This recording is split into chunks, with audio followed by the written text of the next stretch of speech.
এই ফালাই দিল। ব্যাপার না, লাইকা থাক, আঠার মতো লেগে থাক, ছেঁচড়া টাইপের আঠা। কৌশিকের সে দর্শক আমি বানি হিসেবে নিলাম। আমি বুঝলাম এটাই হয়তো সত্যিকারের প্রেমে পড়ার অনুভূতি। তারপর দিন বিকালে কৌশিককে আমি সেই নীল মেম সাহেবের কথা বললাম। আমি তো শাওনকে যে অ্যাড্রেসটা দিয়েছিলাম সেটা পরিকল্পনা মন্ত্রীর বাসার অ্যাড্রেস, আর ওই দিন ছিল তার ছেলে আদিলের গায়ে হলুদ। তার মানে রোশনি ব্যাপারটা মিথ্যা? হ্যাঁ, অফকোর্স মিথ্যা। নীল মেম সাহেবকে মিথ্যা গল্প বলতে চাই নাই, কিন্তু আমার এই মিথ্যা বানোয়াট গল্পের নায়িকা রশনি হইল কিভাবে? এই রশনিটাকে 2007 সালের শেষের দিকে গল্প। আবাসিক কলোনির এক চিলেকোঠায় এক রুমে গাদাগাদি করে থাকি আমরা 6 বন্ধু। আমাদের ম্যানেজার বাদন, ওর দায়িত্ব ছিল মেসের সবাইকে নিয়ম কানুন মানতে বাধ্য করা। এখন শাওন, তোর না আজকে বাজারে যাওয়ার কথা? আরে খালা চলে আসবে তো, তাড়াতাড়ি ওঠ। মানে কাঁঠালের গাছ আছেই কাদের, আর প্রত্যেকদিন একটা করে পাকেই কাদের, আর তোরই বা পাঠে কারা? ফালতু কথা বলি না, জাতীয় হল খালি খানা চুপ থাক। ওই সময় নিয়ম করে লোডশেডিং হইতো, আর কৌশিক ওই সময় মোমের আলোতে প্রেম নিয়ে সব অদ্ভুত দর্শন শোনাইতো। শুনতেই কেমন জানি সারিয়াল ফিল হতো, ডায়েরিতে লিখে রাখতে ইচ্ছা করতো। হ্যাঁ রে, আমার সবই ভালো। সেটা তুই পাবি না, কিন্তু যেই মুহূর্ত থেকে তুই সেটা আর চাইবি না, তখন সেটা তোর পায়ের সামনে এসে হুমড়ি খেয়ে পড়বে। তাহলে ব্যাংকের জব ওটার আশা ছেড়ে দিব? ব্যাংকের জব নে, চাকরি তো দরকার, সব ছেড়ে দিলে বাঁচবে কি করে? তাছাড়া মানুষের বেসিক কিছু নিশ্চয় প্রয়োজন আছে না, যেমন বিয়ে। হ্যাঁ, বিয়ে তো করতেই হবে। তোর ছাতার মাথা, এসব দর্শন আমার দিয়ে হবে না, ব্যাস লেগে গেছে। চল, এসব বিয়া মায়া নিয়ে না ভাইবা, জব নেওয়া ভাব। যখন দেখবি তোর জবটা লেগে গেছে, তখন দেখবি যে 10টা মেয়ে এবং তার সঙ্গে তার অভিভাবক সবাই এসে লাইন দিয়ে খাড়ায়, তখন তাদের থেকে জানিস তার বিয়ে করিস। তোর দর্শন ঠিক না থাকলেও লজিক ঠিক আছে, মাইনে নিলাম মামা। বুঝিস কিন্তু রে, আপনার নিশা হতে পারবো? আরে এটা তো রুবিনার হাতের লেখা। হ্যাঁ, আর এই মায়া যে তোর এরকম 3 আলিফ বেশি দিয়া ভাইয়া বলে ডাকে, এই ভাইয়ার মধ্যে ঝামেলা আছে। এটা হলো প্রেমিকা মার্কা ডাক। এই মায়ের থেকে 100 হাত দূরে থাকবি, নাহলে কিন্তু কেস খাওয়া যাবি। আচ্ছা আচ্ছা, ঠিক আছে। এই, তুই কই মিলকা দেখছোস? না। হ্যাঁ, কি করছ? আর ওটা ঋতিক রোশন আছে না? ও নিজেরে নিশা বলছে, প্রীতি চিন্তা বলছে, আর তোরে বোকা শোকা ঋতিকের সাথে তুলনা দিছে। নায়ক ঋতিকের সাথে না। বলছিলাম না এই ভাইয়াটাকে ঝামেলা আছে, প্রেম ভালোবাসা, সব প্রেমের চিঠি, এইসব নিয়ে আলোচনা বাদ দিই। যাই হোক, কৌশিকের কথা মতো প্রেম প্রীতি বাদ দিয়ে আমিও সিরিয়াস হইলাম। বিশ্বের সকল রাজধানী শহর মুদ্রার নাম আমি এক এক করে ঝাইরা মুখস্থ করছি। বাজার ছাড়া আমি এক কদমও বেরি না।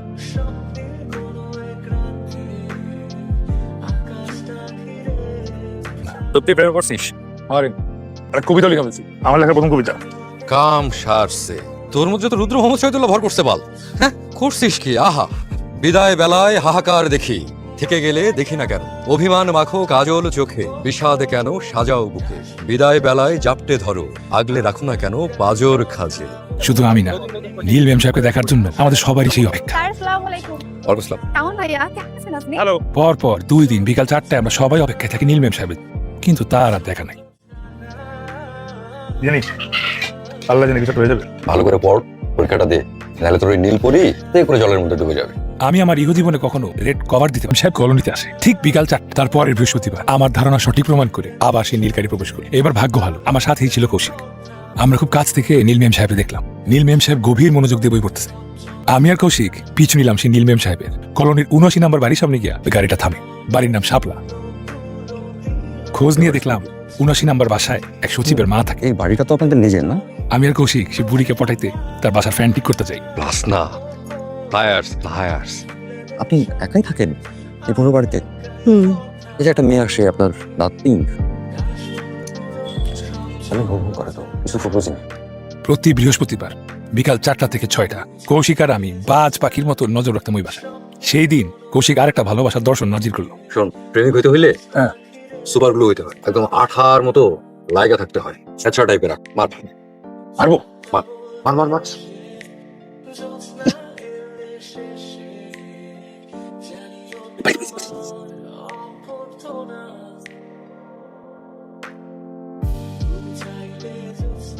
এই ফালাই দিল। ব্যাপার না, লাইগা থাক, আঠার মতো লেগে থাক, স্যাচরা টাইপের আঠা। কৌশিকের সেই দর্শন আমি বাণী হিসেবে নিলাম। দেয়াল কাগজে মোটিভেশন হিসেবে টানা রাখলাম। প্রেমে পড়লে সুপার গ্লুর মতো লেগে থাকতে হয়।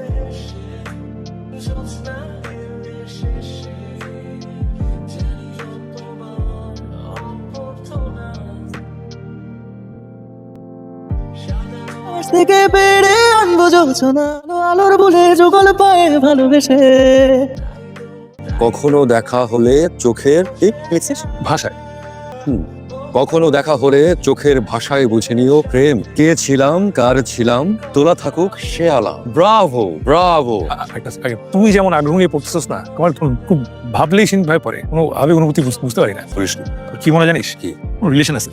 না। শিওর? কেমনে বুঝলি?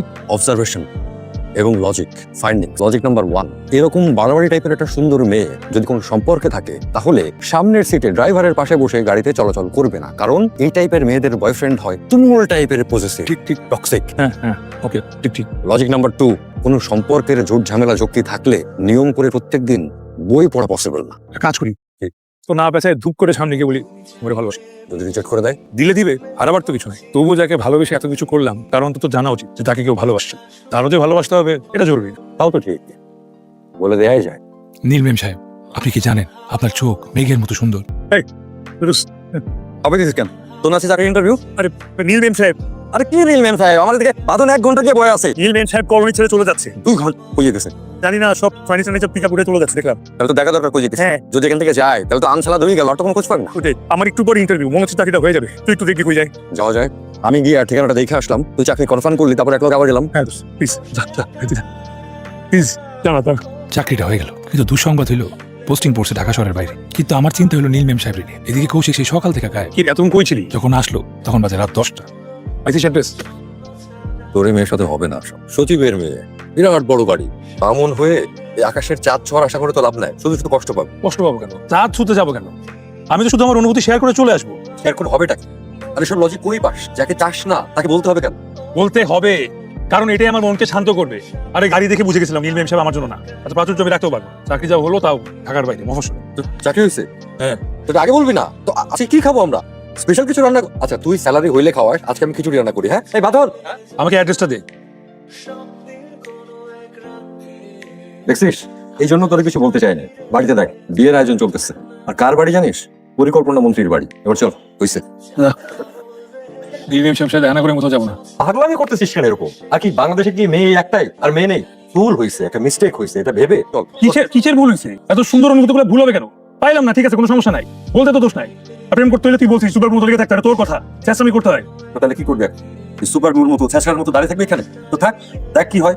আমি গেলাম গা, কোচিং এ যাই, পড়াইতে হবে। পড়া তুই যাবি না তাইলে? গেলাম, থাক। কৌশিক কাজের বাংলাতে চলে গেল, আমি দাঁড়ায় থাকলাম একটা বার নীলমেম সাহেবকে দেখার আশায়। ভাই কার বিয়ে হচ্ছে? ম্যাডাম নীলমেম সাহেব ম্যাডাম কি আমার বন্ধু, এইটা একটু ওনাকে বসে কারণ বেটা বিরাট ঘুষখোর। 100 টাকা বকশিস দিয়ে পাঠালাম, সাথে খবর নিলাম নীলমেম সাহেব সচিব সাহেবের একমাত্র মেয়ে। আজ তার বিয়ে, পরিকল্পনা মন্ত্রী ছেলের সাথে নাকি তার বিয়ে। আমার মন তো ভীষণ রকম খারাপ। আর একটু পর দারণ এসে বলে, আপনি বলছেন? বলছি মানে আপনি বাইরে হন। আরে আপনি তো মেনশনই না। কেন বলছে আমাকে চেনে না? আরে আপনি যে সিটি দিয়েছেন, সিটি দিয়েছি বাসায় তুল কালাম কাণ্ড বেঁধে গেছে। আর বড় স্যার হুইনালা বন্ধ খুলে খারাপ হয়েছে, আপনার মাথা ফুলে উড়া দিন তাড়াতাড়ি ভাগে, যদি খুলে উড়বে না স্যার। আচ্ছা ভাই,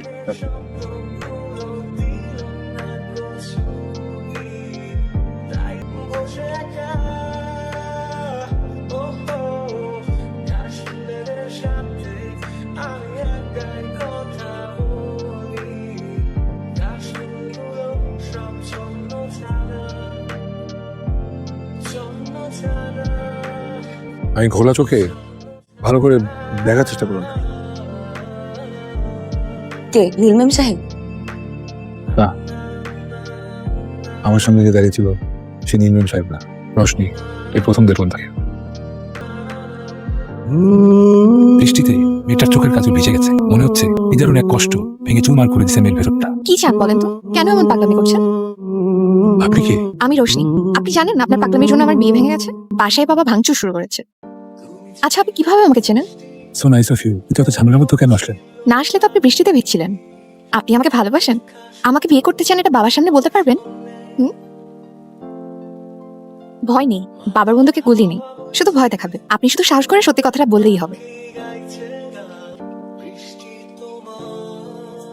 ভয় পাবেন না। তোমার সাথে আমার কোনো কথা নেই, তোমার বাবা মাকে ডাকো, ওদের সাথে কথা বলবো। আমার বাবা মা নাই, কিশোরগঞ্জে মামা আছে। আমাকে বলে জুতা পেটা করবে, মানবে না।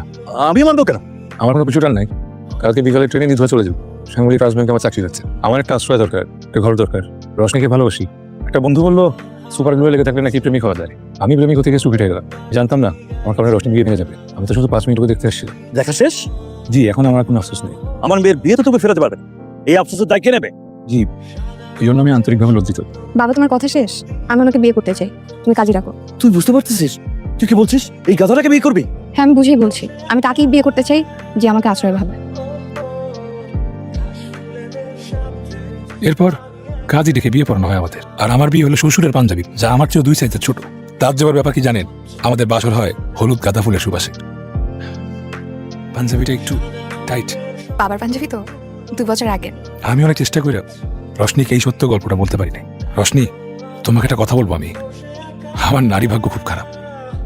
যদি আমরা 1 বছর সংসার করতে পারি, তোমাকে একটা অদ্ভুত গল্প শোনাবো। গল্পটা অদ্ভুত হলেও মনে হচ্ছে কোথায় যেন শুনেছি। গল্পটা অদ্ভুত, কিন্তু আনকমন না।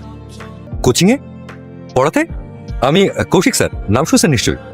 শুনুন, গত 2 সপ্তাহ ধরে আপনি যা বলার চেষ্টা করছেন সেটা বোঝার ক্ষমতা আমার আছে, কিন্তু আপনাকে একটা ইনফরমেশন দিতে চাই। জি বলুন। আমরা সপরিবারে আমেরিকা চলে যাচ্ছি নেক্সট উইক। বলেন কি? কংগ্রেচুলেশনস। আমি চলে গেলে আপনি খুশি হবেন? আল্লাহ, কি বলেন? এত বড় খুশির খবর, খুশি হব না কেন? আমি আমেরিকা চলে গেলে আপনি আমার আর কোনো খোঁজ পাবেন না। আমাকে হারিয়ে ফেললে কষ্ট হবে না? কষ্ট পাবো কেন? মানে এতদিন যা বলেছেন সব মিথ্যে? না মানে আমি বলছি যে মানে আমার কষ্টে কি বা আসে যায়। আমি বাবাকে বলেছি যে আমি আমেরিকা যাব না, আর এটাও বলেছি আমার একজন পছন্দের আছে এখানে। কে আছে? বুদ্ধু। বাবাকে অলরেডি আপনার কথা বলেছি, সে শুনে ফায়ার হয়ে আছে। ভয় পাবেন না, বাবা গাড়িতেই আছে, আমরা কথা বলছি সেটা দেখছেন। কি সাংঘাতিক। আমি আসি। হ্যাঁ, এত ঘাবড়ানোর কিছু নেই। আমার বাবা রাগী হলেও ভালো মনের মানুষ, আমার মতের বিরুদ্ধে কিচ্ছু করবেন না। কিন্তু অবন্তিকা, আপনি ভুল করছেন। আমি ভুল করছি না, আমি আমার জীবনটাকে উপন্যাসের মতো করে উপভোগ করতে চাই। তা আপনি করুন, কিন্তু সত্যিটা জেনে করলে ভালো হতো না? সত্যি যা বলার বাবাকে বলবেন। আগামীকাল বিকেল 4টায় আমাকে ভালোবাসেন বলতে পারবেন না? পারব। এই বইয়ে 47 নম্বর পৃষ্ঠায় একটা অ্যাড্রেস দেওয়া আছে, আমাদের বাসার অ্যাড্রেস। দেরি করবেন না, আমার বাবা পাংচুয়াল মানুষ খুব পছন্দ করেন। আসি। নারী ভাগ্য, এর তোর কোনো দোষ নাই। সত্যি কথা বলতে তোর উপর আমার কোনো ক্ষোভ নাই। আমি শুধু গল্পের তোর ভার্সনটা শুনতে আসছিলাম। তারপর তোর হালচাল কি সেটা বল। কেমন আছিস? বিয়ের সাথে আমার সাজেশন না নিয়ে চলে যাচ্ছেন? দেরিও যাচ্ছিল তো, তাই করে যাচ্ছিলাম। বলুন না। শুরুর দিন থেকে আমি জানতাম গল্পের নীল ম্যাম সাহেব আমিই ছিলাম। কৌশিক আমাকে আপনার ব্যাপারে সবটাই বলেছে, আর এইটাও বলেছে একদিন আপনি আমাকে খুঁজে ঠিকই আপনার ভালোবাসার কথা জানাতে আসবেন। একটা কথা কি জানেন, বলবো? বলো। কষ্ট পাবেন না তো? কষ্ট আরো বাকি আছে। শুরু থেকে জানতাম কৌশিক আমাকে পছন্দ করে। আপনি ভাবছেন মেয়েরা হয়তো ছেলেদের চেহারা দেখে প্রেমে পড়ে, ব্যাপারটা ভুল। মেয়েরা আসলে প্রেমে পড়ে ছেলেদের ব্যক্তিত্ব দেখে, মেয়েরা আসলে প্রেমে পড়ে ছেলেদের এফোর্ট দেখে। আমি গাড়ির সামনের সিটে বসতাম কেন জানেন? আয়নাতে কৌশিকের এফোর্ট দেখার জন্য। কিন্তু যখন শুনেছিলাম কৌশিকের সবকিছুই করেছে আপনার জন্য, খুব কষ্ট পেয়েছিলাম। আবার যখন জানলাম চিঠির অনুভূতিগুলো কিছুই কৌশিকের না, খুব কান্না করেছিলাম। কিন্তু ওই যে বললাম, একটা মেয়ে তার প্রিয়র মাঝে দেখতে চায় এফোর্ট, তাকে পাবার আকাঙ্ক্ষা প্রেমিকের মাঝে কতটা। কৌশিক তার বন্ধুর জন্য যা করেছে, আপনি শাওন আপনার প্রেমিকার জন্য তা করেন নাই। আপনার অনুভূতিগুলো হয়তো চিঠিতে আছে, কিন্তু কৌশিকের রিপোর্ট আপনার অনুভূতিগুলোকেও কিন্তু হার মানায়। আমি ভুলছিলাম না। গত 1 বছরে কৌশিক আমাকে একবারের জন্য অযত্ন করেনি, অবহেলা করেনি। আমি যার জন্য আমার জীবন বিসর্জন দিয়ে বাজি রেখেছিলাম, সেই মানুষটা গত 1 বছর প্রমাণ করেছেন আমি ভুলছিলাম না সেদিন। কৌশিক অনেক ভালো ছিল, গ্যারান্টি আমি দিচ্ছি। রোশনি কিন্তু খুবই ভাগ্যবতী মেয়ে। দেখেন, আপনার একদিনের পাগলামো দেখেই রোশনি আপনাকে 1 রাতের মধ্যে বিয়ে করার সিদ্ধান্ত নিয়েছেন। সবই এফোর্ট, বুঝলেন? পৃথিবীর সব সবাইকে ফিরিয়ে দেয়। আপনি আপনার ভালোবাসা হয়তো আমার মাধ্যমে পান নাই, পৃথিবী আপনার কাছে ঠিকই রোশনির মাধ্যমে ভালোবাসা পাঠিয়ে দিয়েছে। আশিক। ঠিক। সব ভাগ্য, ভাগ্যে থাকলে ঠেকায় কি? তবে এই সত্যের মুখোমুখি আমার হতেই হতো। কিছু সত্য কষ্ট দিলেও মন শান্ত করে। আজ আমার মন শান্ত। ভালোই হয়েছে, আজকে থেকে তোমার সব অপরাধ তো চলে গেছে। কিন্তু শাওনের মতো বন্ধু হারানোর আফসোস সারা জীবন থাকবে। এত আফসোস করার কিছু নেই। এটাও তো সত্য, তুমি ভুল অ্যাড্রেস দিছো দেখেই শাওন রোশনিকে খুঁজে পাইছে। টুইস্ট অফ ফেথ, বুঝলা? রোশনিকে? রোশনি হচ্ছে তুমি যে ভুল অ্যাড্রেসটা দিয়েছিলে, সেখানে একটা মেয়ে থাকতো। ওই দিন ওর বিয়ে ছিল, সেই দিন যে শাওন ওখানে হাঙ্গামা করে ওর বিয়ে ভেঙে যায়। শাওনের ওর প্রতি ভালোবাসা দেখে ও ওই দিনই শাওনকে বিয়ে করে। আজকে ওদের 1 বছর পর। সে গল্পটাই তো বলতে আসলো। আমি তো শাওনকে যে অ্যাড্রেসটা দিয়েছিলাম সেটা পরিকল্পনা মন্ত্রীর বাসার অ্যাড্রেস, আর ওই দিন ছিল তার ছেলে আদিলের গায়ে হলুদ। তার মানে রোশনির ব্যাপারটা মিথ্যা। এই রুবে না, হ্যাঁ আপু কই যাস? ঋতুতে বাসায় যাচ্ছি, মুভি দেখবো। ও আচ্ছা, এটা একটু শাওন ভাইয়াকে দিয়ে আসতে পারবি? আমি পারবো না, প্লিজ দে না, আমার যেতে ইচ্ছা হচ্ছে। দাও।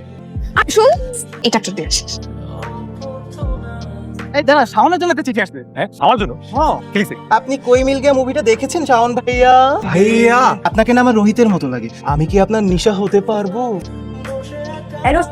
কে আসছে? মা, সাউন্ড ভাই আসছে।